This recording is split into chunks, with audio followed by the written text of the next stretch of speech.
Olá, Legião X, estamos mais uma vez aqui no Projeto X, aquele que multiplica suas chances de aprovação. Eu sou o Kinup, professor de literatura, e aí, dando início a esse nosso módulo, né, de figuras de linguagem, hoje nós vamos falar das figuras de palavra. Pessoal, mas em primeiro lugar, o que são as figuras de linguagem? Certamente você já ouviu falar nisso, né?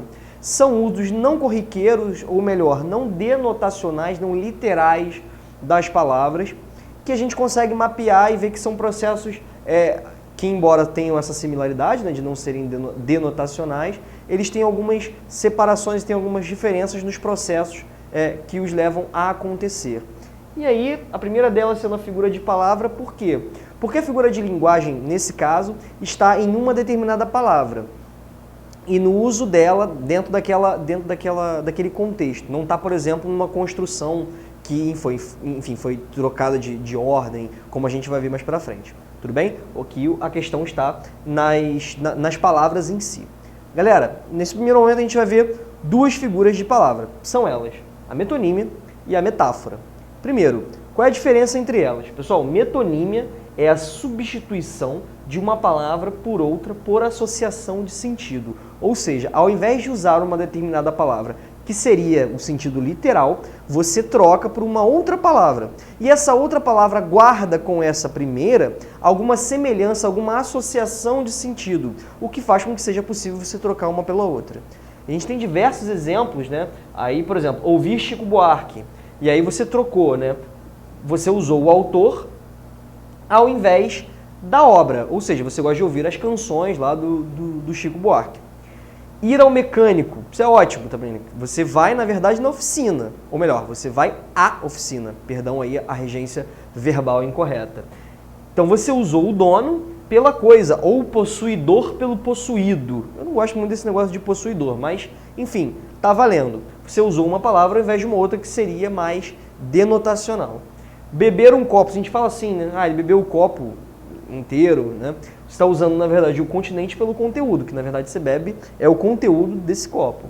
O bonde passa cheio de pernas. Esse é um trecho, um verso do poema de Sete Faces do nosso Drummond, né? Em que ele usa a parte pelo todo, porque é evidente que dentro do bonde passam não só as pernas, mas os corpos inteiros. Então ele usou uma parte do corpo, né, que são as pernas, ao invés de falar que passam cheio de pessoas, né, cheio de corpos de pessoas. Comprar Band-Aid, né, você usa a marca ao invés do produto. Band-Aid, eu acho que eu nem sei mais qual é a palavra correta, né? De tanto que a gente está acostumado a usar a marca, né? Nesse caso aqui, ao invés do nome do produto em si. E aí, por fim, o último exemplo que eu trouxe aqui, né? Essa ideia de gostar de Hollywood, na verdade querendo dizer que você gosta dos filmes que lá são produzidos. Então você usa o lugar ao invés do produto.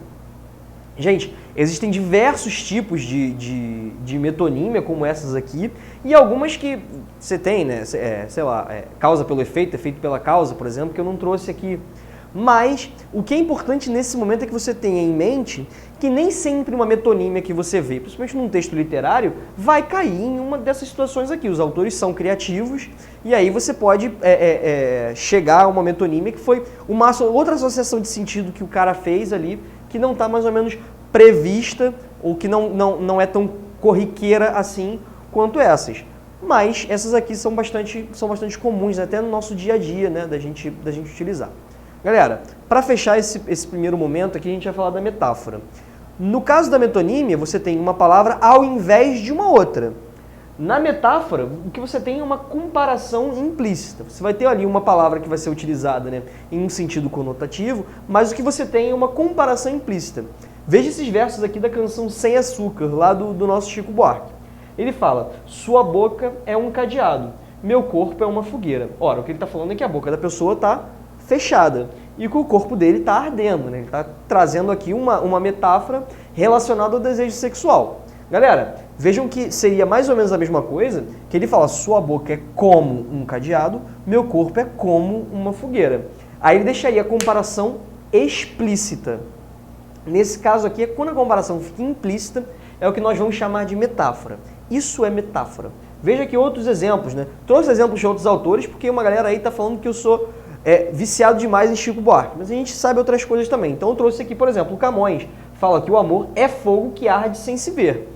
A gente vai falar sobre paradoxo mais pra frente, né? Mas nesse momento eu quero que você veja, o amor é fogo. É uma comparação implícita, né? Amor é como um fogo, porque existe uma coisa que arde, aí o Camões está falando sobre isso. Esses versos aqui, né, também de um poema chamado Os Poemas, do Mário Quintana, ele fala: os poemas são pássaros que chegam não se sabe de onde e pousam no livro que leis. Gente, os poemas são pássaros. O que a gente está querendo dizer é que, enfim, os poemas não estão voando e cabe a nós, enfim, abrir o livro ou, enfim, até abrir o caderno, de repente, e ser capaz de escrevê-los, né? Uma coisa assim, uma visão da escrita da poesia como uma coisa meio que divina, quem sabe. Enfim, o que é importante aqui é que nós vejamos que existe aqui uma metáfora porque temos uma comparação que está implícita. Então, metonímia, uma palavra ao invés da outra, associação de sentido, metáfora, comparação implícita. Essa é a diferença.